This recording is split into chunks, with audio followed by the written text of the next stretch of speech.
I speak to you today with feelings of profound sorrow. Throughout her life, Her Majesty the Queen, my beloved mother, was an inspiration, an example to me and to all my family.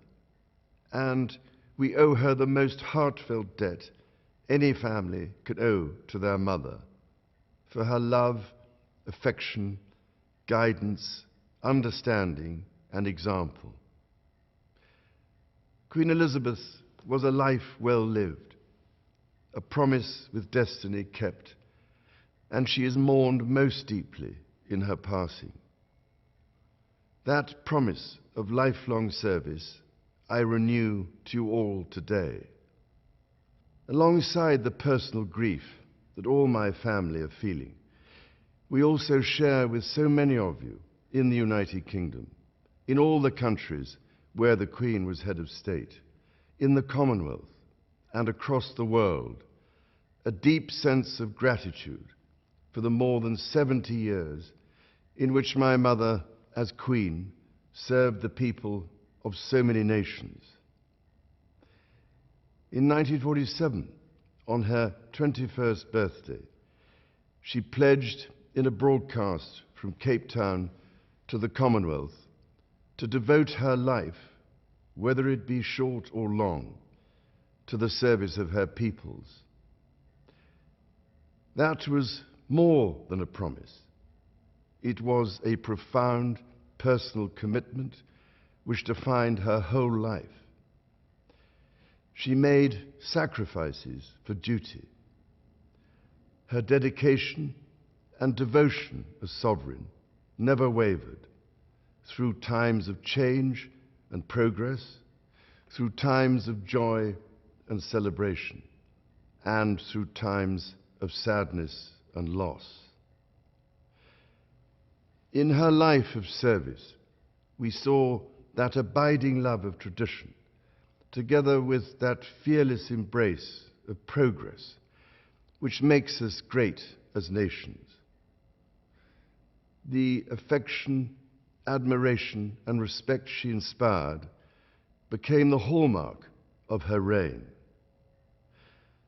And as every member of my family can testify, she combined these qualities with warmth, humor, and an unerring ability always to see the best in people. I pay tribute to my mother's memory, and I honor her life of service. I know that her death brings great sadness to so many of you, and I share that sense of loss beyond measure with you all. When the Queen came to the throne, Britain and the world were still coping with the privations and aftermath of the Second World War, and still living by the conventions of earlier times. In the course of the last 70 years, we have seen our society become one of many cultures and many faiths. The institutions of the state have changed in turn.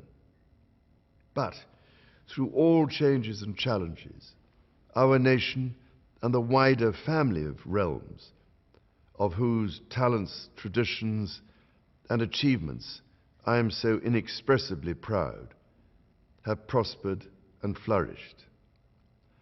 Our values have remained and must remain constant. The role and the duties of monarchy also remain, as does the sovereign's particular relationship and responsibility towards the Church of England, the church in which my own faith is so deeply rooted. In that faith and the values it inspires, I have been brought up to cherish a sense of duty to others and to hold in the greatest respect the precious traditions, freedoms, and responsibilities of our unique history and our system of parliamentary government. As the Queen herself did with such unswerving devotion, I too now solemnly pledge myself throughout the remaining time God grants me, to uphold the constitutional principles at the heart of our nation. And wherever you may live in the United Kingdom, or in the realms and territories across the world, and whatever may be your background or beliefs, I shall endeavor to serve you with loyalty, respect, and love, as I have throughout my life. My life will, of course, change as I take up my new responsibilities. It will no longer be possible for me to give so much of my time and energies to the charities and issues for which I care so deeply. But I know this important work will go on in the trusted hands of others. This is also a time of change for my family.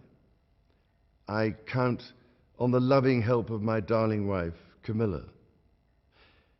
In recognition of her own loyal public service since our marriage 17 years ago, she becomes my Queen Consort.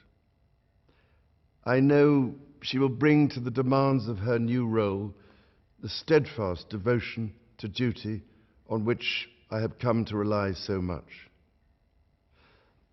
As my heir, William now assumes the Scottish titles which have meant so much to me. He succeeds me as Duke of Cornwall and takes on the responsibilities for the Duchy of Cornwall, which I have undertaken for more than 5 decades. Today, I am proud to create him Prince of Wales, Tywysog Cymru, the country whose title I've been so greatly privileged to bear during so much of my life and duty. With Catherine beside him, our new Prince and Princess of Wales will, I know, continue to inspire and lead our national conversations, helping to bring the marginal to the centre ground, where vital help can be given. I want also to express my love for Harry and Meghan as they continue to build their lives overseas. In a little over a week's time, we will come together as a nation, as a Commonwealth, and indeed a global community, to lay my beloved mother to rest. In our sorrow, let us remember and draw strength from the light of her example. On behalf of all my family, I can only offer the most sincere and heartfelt thanks for your condolences and support. They mean more to me than I can ever possibly express. And to my darling Mama, as you begin your last great journey to join my dear late Papa, I want simply to say this: thank you. Thank you for your love and devotion to our family and to the family of nations you have served so diligently all these years. May flights of angels sing thee to thy rest.